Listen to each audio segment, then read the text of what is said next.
I sit rigid in my chair at Marino's, the downtown restaurant that costs more than my weekly grocery budget. Crystal glasses catch the light from chandeliers overhead, creating tiny prisms across the white tablecloth. The wine menu stands propped between salt and pepper shakers, $28 for the cheapest glass. My father's 60th birthday celebration swirls around me while I maintain a smile that doesn't reach my eyes. Another round? The server hovers at Dad's right shoulder, pen poised. Absolutely. Dad claps his hands together, his cheeks already flushed from the first two glasses. My fingers tighten around my water glass. I've barely touched the wine I ordered 30 minutes ago, calculating its cost with each small sip. Jade tosses her hair over one shoulder, scanning the menu with practiced nonchalance. I'm thinking the Maine black lobster. They fly it in fresh this time of year. I glance at the price, $65, and feel my stomach clench. Excellent choice. Our server nods, then turns to me. And for you, ma'am? Just the cedar plank salmon, please. It's the least expensive entree at $32. Jade catches my eye as the server moves to Logan. With deliberate slowness, she points to the reserve wine list. I'll have the Chateau Margaux, the 2015. I know that wine. $45 a glass. Logan leans forward. And I'd like the deluxe sushi platter. A dish designed for 2 people. $78. My chest tightens. Maybe we go easy on the menu tonight?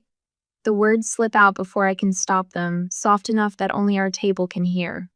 Mom and Dad exchange glances. Logan studies his napkin. Jade's lips curve upward. Relax, Ellis, she says, voice carrying just enough to make the tables nearby turn slightly. You've got it. You're basically our corporate sponsor. Everyone laughs. Everyone except me. I feel something harden inside my chest, like concrete setting. 3 years.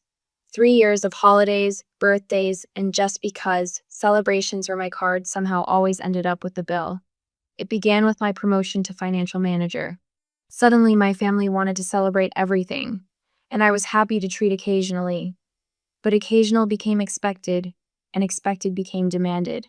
I look around the table at my laughing family. Dad's gold watch glints in the dim light, a gift to himself last Christmas. Mom's designer purse hangs off her chair, something she just had to have from the Nordstrom anniversary sale. Jade's third new phone this year sits beside her plate. Meanwhile, my apartment still has the secondhand furniture I bought 5 years ago. My car is paid off, but showing its age. I'm saving for retirement while they're spending like there's no tomorrow. Under the table, I pull out my phone and text Tyler. They're doing it again. His response comes quickly. Walk away. Jim's the manager tonight. I already talked to him. Tyler, the one person who sees me clearly. I do the math in my head as I watch Mom order another bottle for the table. $890 and climbing. The weight of it settles on my shoulders, not just the money, but the responsibility they've placed there without asking, without thanks. Mom lifts her glass. To family, she says, meeting everyone's eyes but mine. That's when I know. 3 years of this is enough. I stand up, holding my phone as if it's just vibrated. I'm gonna step outside and take this call real quick. No one really looks at me. Dad nods absently, already launching into a story about his golf game. Mom adjusts her necklace. Logan and Jade are arguing about some reality television show. I walk toward the door, each step feeling strangely momentous. At the threshold, I pause and look back. My family continues eating, drinking, la finga tableau of pleasure at someone else's expense. For one heartbeat, doubt flutters in my chest. Then I remember Jade's smirk, the casual way they order whatever they want without a single thank you. I push through the door and step into the cool night air. I don't look back. The hostess smiles as I pass. Leaving already? Yes, I say, surprised by the steadiness in my voice. I'm finished. And I am. Finally, completely finished. What would you do if your family treated you like nothing more than a walking wallet? Would you keep paying silently? Or would you finally stand up for yourself? I chose self-respect, but the price was higher than any dinner bill. Stay with me to see what happened when the check finally arrived at the table. I sit in my car, engine off, listening to rain patter against the windshield. The parking lot of Marino's glows orange under sodium lights, each raindrop catching light like tiny falling stars. My phone lights up again the seventh time in 12 minutes. The screen displays our family group chat. 3 dots appear, disappear, then reappear as someone types, deletes, reconsiders. I don't need to read the messages to know what's happening inside. The thought of Jim approaching their table sends a chill down my spine that has nothing to do with the car's cooling interior. My phone buzzes again. This time, I look. Jade, where are you? The manager said the bill hasn't been paid. Logan, this is not funny. We're sitting here humiliated. Mom, Ellis, is something wrong? Dad, answer your phone right now. I see Jim in my mind's eye, tall, thin, perpetually concerned, approaching their table with practiced professionalism. I'm sorry to interrupt, but it seems Miss Morrison's card has been removed from our payment system. Jade's face would shift, first disbelief breaking through her perfect composure, those carefully shaped eyebrows shooting upward as her champagne glass hovers halfway to her lips. Mom would fumble in her designer, purse the $1,200 Prada she absolutely needed last month. Her fingers, adorned with the anniversary diamonds Dad gave her, that I helped him choose, would tremble slightly as she searches for a rarely used credit card. Dad's face would redden beneath his tan, that particular shade of crimson that appears when his dominance is challenged. The same color he turned when his golf buddy outbid him at the charity auction last summer. My phone buzzes with Tyler's message. They figure it out yet? I type back, in process, not going back. Another memory surfaces: Christmas dinner at the Capitol Grill. The bill, $650. I remember the weight of the leather folder in my hand, the quick mental calculation as I slid my card inside. The conversation never paused as plates were cleared. Not a single thank you, not even a glance. Then Logan's graduation celebration at Coastline. $1,200 for 8 people. This is my sister, Logan had said to his girlfriend's parents. She works in finance, not Ellis, who helped him study for entrance exams. Not Ellis, who proofread his essays. Just Ellis, who works in finance, Ellis, the walking wallet. I gripped the steering wheel, remembering Jade's voice floating from the kitchen during Thanksgiving. Why save when Ellis has us covered? She'd laughed, unaware I stood just around the corner, pumpkin pie in hand. The heat of humiliation rising in my cheeks matched only by the spreading coldness in my chest. Somewhere along the way, my financial success became my family identity. The realization sits heavy in my stomach, solid as a stone. My phone lights up again. Tyler, you finally did it. I'm proud of you. Marie from work had warned me months ago. We were reviewing quarterly projections when she noticed me calculating my portion of Dad's upcoming birthday. They're using you, she'd said bluntly. You know that, right? I defended them then. That's what family does. We take care of each other. When was the last time they took care of you? Marie had asked. I had no answer. My apartment, small but carefully furnished, was another quiet rebellion. Dad had pushed me toward luxury high-rises when I got promoted. You've made it, he'd insisted. Show it. But I chose this modest place instead, with its morning light and reading nook. My private sanctuary that no family member had visited in over a year.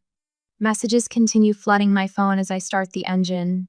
I imagine them inside scrambling to cover a bill approaching $1,000. Mom's credit card might be declined. She rarely uses it. Dad would be forced to pull out his emergency card, the one he keeps for real situations. Logan might need to call his girlfriend for help. I drive away from Marino's, streetlights blurring slightly as I blink rapidly. Jade, I can't believe you would embarrass us like this. Logan, the manager is standing here waiting. Mom, Ellis, please call us back immediately. Dad, this behavior is unacceptable. The words blurred together, accusation after accusation. No one asks if I'm okay. No one wonders why I left. The messages focus only on their embarrassment, their inconvenience. I pull into my apartment complex, park in my usual spot. The familiar surroundings settle me. This is my space, my life, my choices. With steady fingers, I type my response. Nothing's wrong. I just thought it was time for everyone to handle their own part for once. The group chat falls silent. I imagine them staring at their phones, shock rippling across the table like a stone dropped in still water. I turn off notifications with a deliberate tap. The sudden silence feels like opening windows after a storm, fresh air rushing in, clearing stagnation. Inside my apartment, I kick off my shoes and curl into my reading chair, tucking my legs beneath me. The small table lamp casts a warm circle of light that doesn't quite reach the corners of the room. For the first time in years, the quiet doesn't feel lonely. It feels like freedom. This modest space, once a compromise between what I could afford and what would placate my family's expectation, suddenly feels different. The secondhand bookshelf, the throw blanket from a street fair, the watercolor I painted in college, all mine, chosen by me, for me. Not a prison of financial obligation. A sanctuary of self-respect. Have you ever been taken advantage of by the very people who should support you most? When is enough finally enough? Tell me in the comments if you've had to draw a hard line with family and what happened afterward. Ellis's family isn't done with her yet, not by a long shot. The doorbell pierces the quiet of my Sunday morning like an alarm. Not a gentle chime, but an insistent buzz-hold buzz that makes my coffee slosh over the rim of my mug. When it doesn't stop after 30 seconds, I set down my half-read financial journal and pad across the hardwood floor in my fuzzy socks. Through the peephole's distorted fisheye, I see them all, 4 of them, crowded in the narrow hallway outside my apartment. Dad's jaw works back and forth, a sure sign he's grinding his teeth. Mom dabs at her eyes with a handkerchief, the embroidered one Grandma left her. Logan shifts his weight from foot to foot, hands shoved deep in his pockets. And Jade, front and center, jabs her manicured finger toward my doorbell again. My hand hovers over the deadbolt. I could pretend I'm not home. I could turn up the morning news and drown them out until they leave. But they just come back. This confrontation was always coming. I unlock the door and pull it open. Finally, Jade huffs, brushing past me without waiting for an invitation.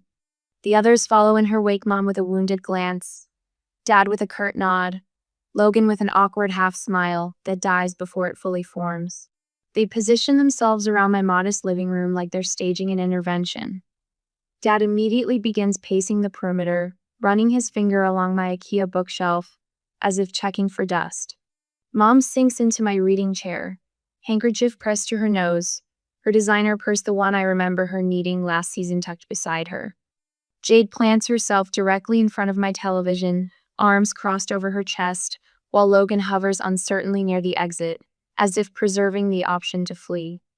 I remain standing, hands clasped in front of me. The contrast must be stark, their agitation against my stillness. Last night, I prepared for this moment, rehearsing responses in my bathroom mirror until they felt natural in my mouth. What were you thinking, embarrassing us like that? Dad launches in, his voice tight with controlled anger. His pacing increases. 3 steps right. Pivot. 3 steps left. The manager had to come over. People were looking. We've always been there for you, Ellis. Always. Mom's voice warbles with emotion, but her eyes remain dry behind the handkerchief. I notice she's wearing her pearl earrings, the ones she mentioned buying herself with birthday money from Ellis. One dinner. Jade throws her hands up dramatically. You threw a tantrum over one dinner? Do you know how ridiculous that makes you look? I sit quietly in the center of their storm, letting them exhaust their prepared speeches. Logan contributes nothing, studying the carpet pattern as if it contains secret messages. What do you have to say for yourself? Dad demands when their initial volley meets only silence. I've rehearsed this moment, but now that it's here, my heart hammers against my ribs. Still, I stand, straightening my spine one vertebra at a time. I've paid for almost every gathering in the past 3 years. I say, my voice steadier than I feel. No one ever asked if it was okay, just became expected. I'm not a wallet. I'm a person. The silence that follows has physical weight. Mom's handkerchief freezes mid-dab. Dad stops pacing so abruptly he rocks on his heels. Even Jade's perpetual eye roll pauses halfway through its revolution. I walk to my desk and retrieve a folder I prepared weeks ago. the one I never thought I'd have the courage to share. Inside is a spreadsheet, because of course there is. I've tracked every celebration since my promotion, every credit card statement, every casual, "Oh, Ellis will get it." I place it on the coffee table and open it so they can all see. Mother's Day brunch, $342. Logan's job interview celebration, $538. Dad's retirement party, $1,890. I flip through the meticulously organized receipts. Jade's breakup dinner, Christmas, Thanksgiving, Mom's birthday, the just because dinners. The final page shows a highlighted total, $17,280. This isn't about generosity. I continue into their stunned silence. It's about respect. I would have happily treated occasionally if anyone had ever acknowledged it. But it became an expectation, not a gift. Jade recovers first, her face flushing crimson. You embarrassed the entire family over one dinner? That's messed up. She stalks toward me, finger pointed. You make more than the rest of us combined. What else are you spending it on? Your exciting life of financial journals and sensible shoes? This wasn't just one dinner, I reply, holding my ground. This was the final straw after years of silence. After all we've sacrificed for you. Mom's tears now fall freely, her voice rising to that familiar pitch that used to send me scrambling to make amends. All the opportunities we gave you, the support through college. Something inside me shifts. Name one sacrifice you've made for me in the last 5 years. The question lands like a stone in still water. The ripples of silence spread outward as they search for an answer. Any answer.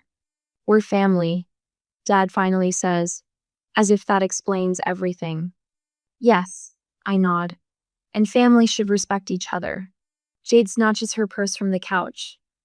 You'll regret this, she hisses, moving toward the door. Don't think you're better than us. I'm not better, I say quietly. I'm just done being taken advantage of. They exit one by one, a reverse procession. Logan with a backward glance, I can't quite interpret. Mom with a fresh wave of tears. Jade with a dramatic door swing that would be comical in another context. Dad is last. His hand on the doorknob, he turns to deliver his parting shot. Your mother raised you better than this. The words are meant to cut, to reopen that lifetime wound of wanting to be good enough. But something has hardened in me, a protective shell around my newly discovered self-respect. She raised me to respect myself too, I say as the door closes. Alone in my apartment, I release a breath I've been holding for 3 years. The silence feels different, now not lonely, but peaceful. For the first time in a long time, I haven't paid for my family's approval. And that feels worth every penny I didn't spend. When you finally stand your ground, those who benefited from your silence often become your loudest critics. Has someone ever made you feel guilty for setting healthy boundaries? Share your experience below. In Stay With Me, Alice's story is about to take an unexpected turn that might change how you see family obligations forever. The familiar hum of fluorescent lights bathes my office in a clinical glow as I review the Henderson portfolio. Numbers align in perfect columns on my monitor, reliable, predictable, unlike family. My silenced phone buzzes again in my desk drawer the 5th time in 30 minutes. I don't need to look to know who it is. The small wooden drawer vibrates against my knee, but I keep my eyes fixed on the screen, feeling strangely liberated by this small act of rebellion. Ellis? Marie pokes her head in, her brows lifting when she sees me. You seem different today. Good different or concerning different, I ask, saving the report. She leans against the door frame. Focused, like you've shed something heavy. I feel the corners of my mouth lift into a genuine smile. I have. We're heading to Mancini's for lunch, she says. Join us? The old Ellis would have calculated the cost, worried about appearing stingy, picked up the check to ensure everyone still liked her. Instead, I shake my head. Not today. I'm taking care of myself today. Marie's nod carries no judgment, only respect. She disappears down the hallway, leaving me to the blessed quiet of my own company. My drawer buzzes again. With a sigh, I slide it open and glance at the screen. 7 missed calls from Mom. 3 texts from Logan, 1 email from Dad, 4 Instagram notifications from Jade. Mom's voicemail plays in my ear, her voice wavering between anger and pleading. Ellis, honey, we've always been there for you. Always. This silent treatment isn't like you. We're worried. I delete it and move to the next. Your father is beside himself. Is this how you repay everything we've done for you over one dinner? And the next. I raised you better than this, Ellis Catherine Morrison. By the 6th message, tears have crept into her voice. Please, sweetheart, just call us. We're family. Family sticks together. Dad's email is shorter, more direct. Your behavior was unacceptable and embarrassed this entire family. We expect an apology and a conversation about family responsibilities. Soon. Logan's texts attempt an awkward middle ground. Hey sis, everyone's pretty heated on. Maybe we could grab coffee? Just us. I get why you're upset, but family's family, you know. But it's Jade's Instagram that truly twists the knife. A filtered throwback photo of our family at Thanksgiving 3 years ago, standing slightly apart, everyone smiling. The caption reads, "Missing simpler times when some people valued family over money. Heartbroken. Family first." 27 likes. 3 sympathetic comments about selfish siblings. Something hardens in my chest, not like concrete this time, but like steel being tempered. With deliberate movements, I open my messaging app and Emily group chat. My fingers hover over the keyboard. I type, delete, and type again. If I'm only valued when I'm paying, then I'm no longer part of this conversation. Don't contact me unless it's with respect. I press send before I can second-guess myself, then block the chat. That evening, I stand before the photo wall in my living room. Crystal frames hold snapshots of a family that exists only in these frozen moments, Dad teaching me to ride a bike, Mom braiding my hair, Logan and me building sandcastles, Jade and I in matching dresses at Easter. One by one, I take them down, considering each before making my decision. Some return to the wall. Others go into a box I slide under my bed. Not discarded, just distanced. Tyler arrives with takeout as I hang the last frame. "How are you holding up?" he asks, setting containers on my small dining table. "Better than expected." I sink onto my couch, suddenly exhausted. "But I think I need to be clear about boundaries with you too." His eyes widen slightly, but he sits across from me, listening intently as I explain my need for financial independence, my fear of being valued only for what I provide, my determination to build relationships based on mutual respect. I don't want to be anyone's ATM again. I finish, throat tight. Tyler takes my hand, his palm warm against mine. "I hear you, and I'm with you." 3 days later, an email from the firm's managing director lands in my inbox. I've been promoted to senior financial manager effective immediately. The office erupts in genuine congratulations. Marie organizes an impromptu celebration in the break room with supermarket cupcakes and paper cups of sparkling cider. No one expects me to pay for anything. No one wants anything except to share in my success. My mentor, Diane, insists on taking me to dinner that weekend. When the check arrives, she smoothly hands over her card. "My treat," she says firmly when I reach for my purse. "You've earned this." I struggle with the unfamiliar feeling of accepting generosity without strings attached. "Thank you," I manage. The following Tuesday, Mom appears in the lobby of my office building. Her face is carefully made up, but her eyes are rimmed in red. I guide her to the Courtyard Cafe, its public setting ensuring our conversation will remain civil. "We miss you," she says immediately, clutching her purse like a shield. "Family sticks together, Ellis, always." I stir my coffee slowly. "I love you, Mom." Her shoulders relax slightly. But love without respect isn't love at all. Her eyes fill with tears, but I don't reach to wipe them away. Some lessons need to be felt to be learned. I arrive 20 minutes early at Barney's Diner, the kind of place where the vinyl booths have small tiers repaired with duct tape, and the coffee comes in thick white mugs that have seen thousands of refills. Not a crystal glass or sommelier in sight. Perfect. My hands remain steady as I slide into the corner booth that gives me a clear view of both the entrance and the emergency exit. Old habits from my childhood always have an escape route. I position myself on the bench facing the door and arrange the laminated menu in front of me like a shield. The waitress, a woman with silver-streaked hair piled into a practical bun, approaches with a coffee pot. "Just you today, hon." "Four more coming," I say, checking my watch. "But I'll take that coffee while I wait." I wrap my hands around the mug, drawing warmth into my fingers while mentally rehearsing the words I'd practiced for 3 weeks. 3 weeks of silence. 3 weeks of ignored calls and deleted voicemails.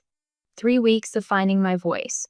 The bell above the door jingles, and they enter like a funeral procession, Dad first, shoulders squared in his tailored blazer. Then Mom, with her nervous smile, followed by Logan, who scans the room like he's checking for witnesses. And finally Jade, sunglasses perched on her head despite the overcast day. They spot me immediately. There's a moment of collective hesitation before they approach, as if crossing the worn linoleum requires special courage. "Ellis." Dad slides into the booth opposite me, the others arranging themselves around him. No hugs, no kisses on cheeks. The temperature seems to drop 10 degrees. I don't smile. I don't frown. I simply nod and take another sip of coffee. Dad clears his throat, straightening his silverware with precise movements. "I think it's time we put this foolishness behind us, don't you?" The words land like a slap. Foolishness. 3 years of financial exploitation reduced to childish behavior. Mom reaches across the table, her manicured fingers stopping just short of touching mine. "We're family, Ellis. Families stay together no matter what." Logan shifts beside her, eyes fixed on a ketchup stain near his elbow. "It's been weird without you," he mumbles, the closest thing to sincerity I've heard yet. Then Jade leans forward, her voice dropping into the honeyed tone she uses for job interviews and first dates. "I know I can be thoughtless sometimes. We all get caught up in our own lives, and maybe we didn't realize how you felt. But that's no reason to throw away years of family connection." The subtle blame wrapped in velvet words, "how you felt, not what we did." Throw away, like I'm the destroyer, rather than the one who finally stopped accepting destruction. I let the silence stretch until they've all run out of prepared speeches. The waitress approaches, but I give a small shake of my head, and she retreats. "I need to know," I say finally, my voice quiet but clear, "if you understand why I walked away." The question hangs in the air between us. Mom blinks rapidly. Logan studies his hands. Jade's smile hardens at the edges. Dad waves dismissively, his gold watch catching the fluorescent light. "You felt underappreciated. We get it. Can we move on now?" Felt underappreciated, not were underappreciated. The distinction speaks volumes. I place my hands flat on the table, fingers splayed against the cool laminate. The gesture anchors me as I lean slightly forward. "That's not enough," I say evenly. "I need actual change, not just temporary awareness." From my purse, I withdraw a folded sheet of paper that I've revised a dozen times, making sure every word reflects exactly what I need. I slide it across the table toward the center. They stare at it as if I've offered them a live grenade. "What's this?" Mom asks, though she makes no move to pick it up. "My terms for reconciliation." Dad snatches the paper, unfolding it with sharp movements. His eyes scan the contents, his complexion darkening with each line. Mom reads over his shoulder, her lips parting slightly. Logan cranes his neck to see, while Jade simply waits, arms crossed. "Separate checks at all future gatherings?" Dad sputters. "Acknowledgement of past financial imbalance? A moratorium on comments about your spending habits?" He slaps the paper down. "These are ridiculous demands." I stand slowly, gathering my purse. The calmness in my movements surprises even me. "They're not demands. They're boundaries. There's a difference." Dad's face flushes deeper. Mom's eyes fill with tears.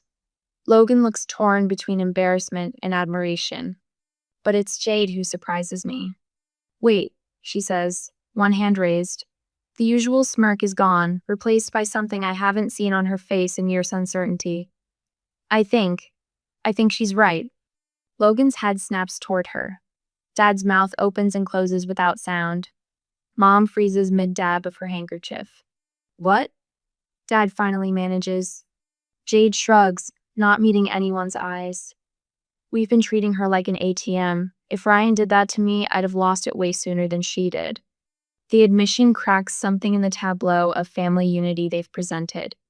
For the first time in 3 weeks, I feel a flutter of hope beneath my ribs, small and fragile, but present.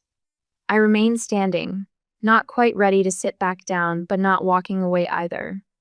This unexpected moment of honesty has created a fork in our path, and I'm suddenly uncertain which direction we'll take.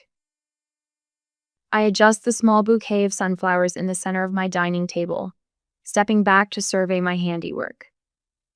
The tableau second-hand find I refinished myself last month gleams under soft lighting. Nothing fancy, just a simple lasagna, garlic bread, and a fresh salad. My kind of hospitality. Need help with anything else? Tyler leans against the kitchen door frame, dish towel slung over his shoulder. The easy comfort between us still surprises me sometimes. I think we're good.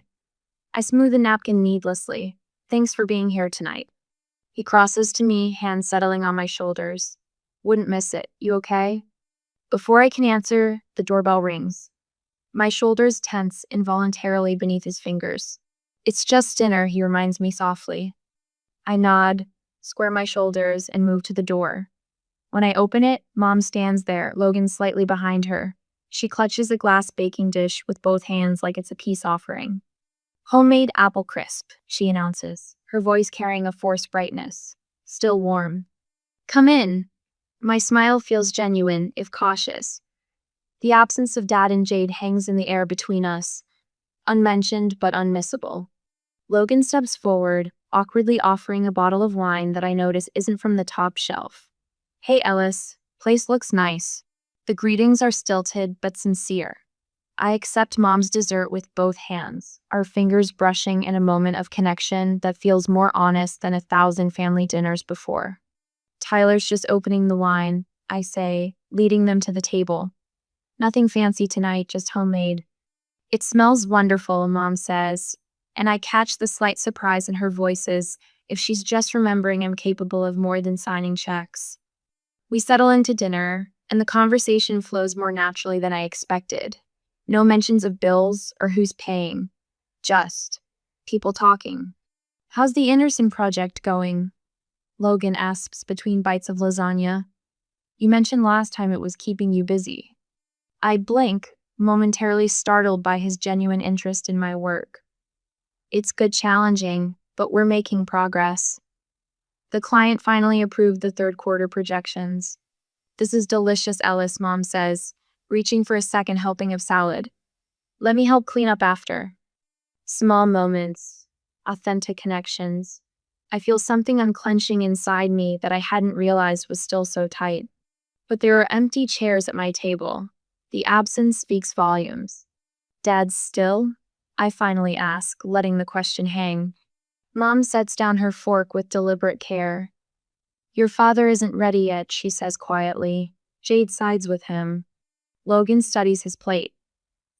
They think you're being stubborn. I absorb this without surprise.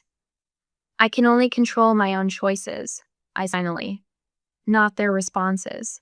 The truth settles over us, neither comforting nor devastating. Just real. Later I raise my glass. To rebuilding, I offer. One honest conversation at a time. They echo the sentiment, and I remember our lunch last week, the careful division of the check, everyone paying their share. Mom had started to say, Ellis could get before catching herself, a flash of awareness crossing her face. Logan and I had exchanged knowing glances but appreciated the effort. Progress isn't perfection. After they leave, I stand in my quiet apartment, running my finger along the edge of the table. The evening feels incomplete, yet whole in its own way. Family healing is messy, imperfect, unresolved, and that's okay. I've learned there's freedom in accepting relationships for what they are, not what I wish they could be. Some people will change when shown a mirror, others will break it rather than see their reflection. I carry the last dishes to the sink, watching moonlight spill across my small but sufficient kitchen. The weight on my shoulders feels different now, lighter, but still present. My own weight to carry, not someone else's expectations. Some prices, I whisper to myself, are too high even for family.